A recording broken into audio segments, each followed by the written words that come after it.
Urge, collision de deux avions à l'ouest d'Ottawa, l'un d'eux s'écrase. Dopage financier du PSG, Mondial 2022, Sarkozy, le Qatar, révélation des Football Leaks. La deuxième saison des révélations des Football Leaks, qui commence 2 ans après la publication d'informations mettant à mal de nombreux acteurs du football, s'annonce pire que la première. Les combines de l'UEFA qui auraient couvert le dopage financier du PSG, le pacte secret présumé de Sarkozy avec le Qatar. Le PSG a triché pour se faire une place parmi les grands clubs d'Europe. Le Qatar a injecté 1,8 milliard d'euros dans le PSG de façon largement frauduleuse, et Michel Platini et Gianni Infantino ont aidé à masquer la supercherie, a affirmé vendredi le site Mediapart.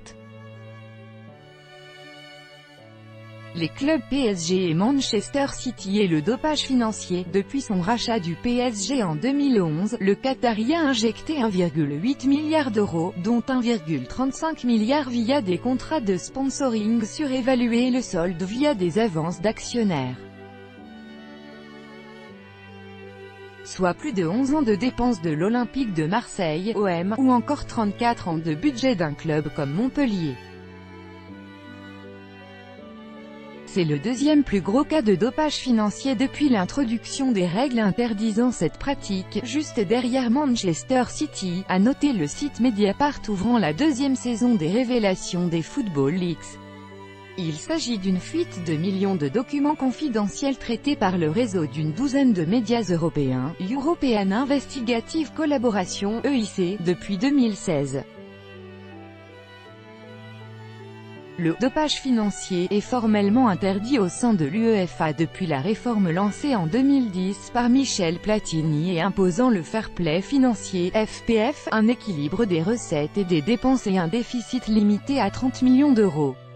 Selon les règles de l'UEFA, un club engagé en compétition européenne n'a pas le droit de dépenser plus que ce qu'il ne gagne en propre, au risque d'être exclu des compétitions. Le FPF a pour objectif de contrôler l'inflation des transferts et des salaires des joueurs, ainsi que d'empêcher les émirs, oligarques et autres milliardaires de fausser les compétitions en subventionnant les clubs à fonds perdus, note Mediapart. Or, le champion de France en titre et Manchester City ont reçu des millions d'euros de leurs sponsors au Proche-Orient entre 2011 et 2013, recrutant massivement des stars du football et leur offrant des salaires impressionnants. Au terme d'un contrat de promotion de l'image du Qatar, signé avec la Qatar Tourism Authority, QTA contrôlée par le gouvernement de l'Émirat, le club parisien devait recevoir 1,075 milliard d'euros sur 5 saisons, soit 215 millions annuels en moyenne, 100 millions la première saison, jusqu'à 250 millions ensuite. À l'époque, la totalité des revenus de sponsoring du PSG s'élevait à 24 millions d'euros.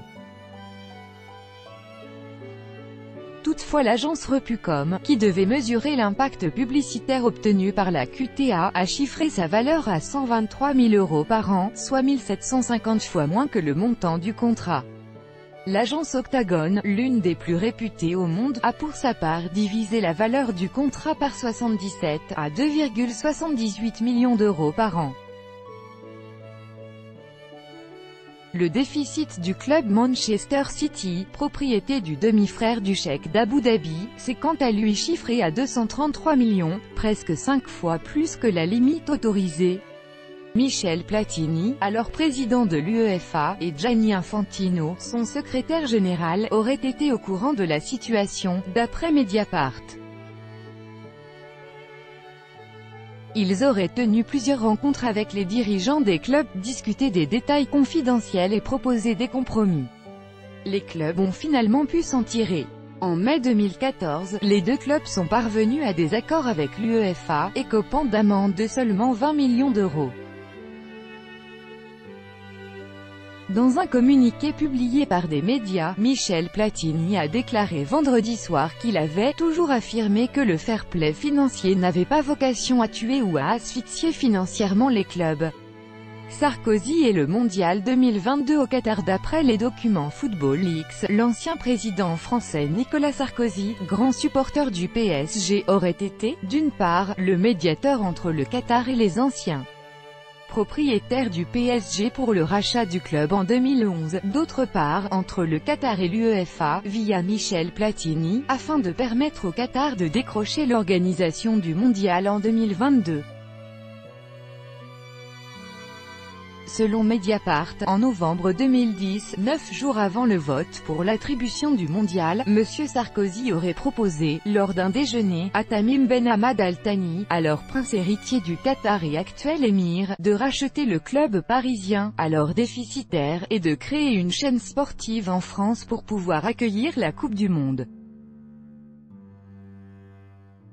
Michel Platini et Sébastien Bazin, représentants du fonds Colonie qui voulait vendre le PSG, auraient été présents à cette rencontre, d'après des enquêtes de SoFoot et France Football citées par Mediapart. La fondation qatari a acheté 70% des parts du PSG le 31 mai 2011 et la chaîne beIN Sports a commencé à émettre en France le 1er juin 2012. Les nouvelles révélations publiées par Mediapart sont le résultat d'analyses d'environ 18,6 millions de documents confidentiels, soit plus de 1,9 téraoctets de données, sur des contrats, des transferts, des commissions et l'évasion fiscale dans le monde du football divulgués à partir du 2 décembre 2016. Selon Mediapart, il s'agit de la plus grande fuite d'informations de l'histoire du sport.